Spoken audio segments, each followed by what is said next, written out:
T V کے ایک اور نئے ایپیسوڈ کے ساتھ خوش آمدید۔ آج کی سٹوری میں ہم ڈسکس کریں گے ارطغرل غازی اور پاکستانی عوام کے بارے میں۔ ناظرین کرام، آج کل پاکستان میں دو ہی چیزیں خاص اہمیت کی حامل ہیں، کرونا وائرس اور ارطغرل غازی۔ جناب والا، جدید تحقیق کے مطابق پاکستان میں کسی چیز کی مقبولیت کا اندازہ اس سے بخوبی لگایا جا سکتا ہے کہ آپ کو بآسانی اس کے پاپڑ میسر ہیں کہ نہیں۔ جی ہاں جناب والا، اب آپ کسی بھی دکاندار سے ارطغرل پاپڑ حاصل کر سکتے ہیں، جو کہ ڈرامے کے سامنے آتے ہی مارکیٹ میں دھڑا دھڑ بکنے لگے تھے۔ ارطغرل غازی پر پہلے بھی کئی جگہوں پر بات ہو چکی ہے، مغربی دنیا نے اسے سافٹ ایٹم بم بھی قرار دیا ہے، جس میں اسلامی تاریخ اور اقدار کو انتہائی خوبصورت اور شاندار طریقے سے دکھایا گیا ہے۔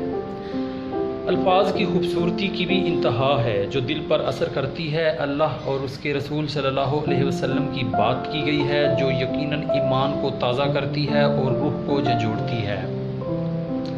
یہ بے شک ایک بہترین پیشکش ہے۔ بہت ضروری ہے کہ ہمیں ہمارے اسلاف کا پتہ ہو اور ان روایات اور اقدار کا جن سے ہم بہت دور چلے گئے تھے، راستوں میں کھو گئے تھے۔ جناب والا، یہ ڈرامہ اس وقت تقریباً پوری دنیا میں توجہ کا مرکز بنا ہوا ہے۔ کہیں دنیا ڈر بھی رہی ہے کہ اگر مسلمانوں میں پھر سے یہی جذبہ جاگ اٹھا تو کیا ہوگا۔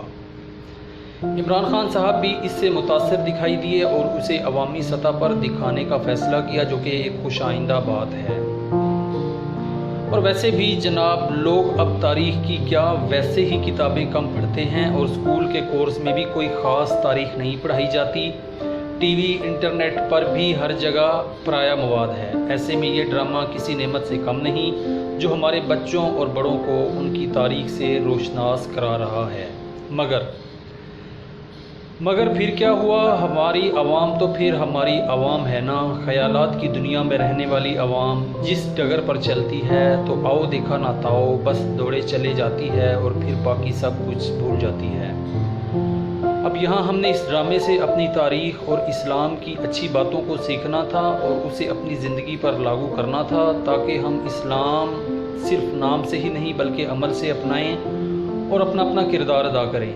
ان باتوں اور چیزوں کو سیکھیں جو ہماری دنیا بدل سکتی ہیں، ہمیں زندگی جینے کا نیا راستہ دکھا سکتی ہیں، جن پر چل کر ہم یہاں نہیں بلکہ اگلی دنیا میں بھی کامیاب ہو سکتے ہیں۔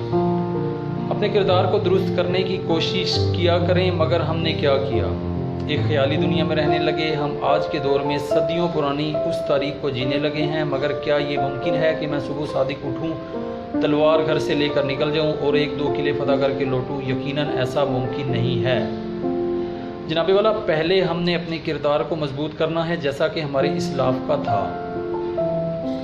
اصل میں المیہ یہ ہے کہ ہم اس پر عمل کرنا ہی نہیں چاہتے اور ارادے ہیں کہ تلوار مل جائے اور سب فتح کر لیں۔ دنیا میں مسلمانوں کا پھر سے عروج ناممکن نہیں ہے، بس ہمیں اپنے دین کی جانب لوٹنا ہوگا، جس کی جھلک ہمیں علامہ اقبال کی شاعری میں نظر آتی ہے۔ ان روایات کو اپنانا ہوگا جن پر عمل کر کے قائد اعظم محمد علی جناح نے قائد پاکستان حاصل کیا۔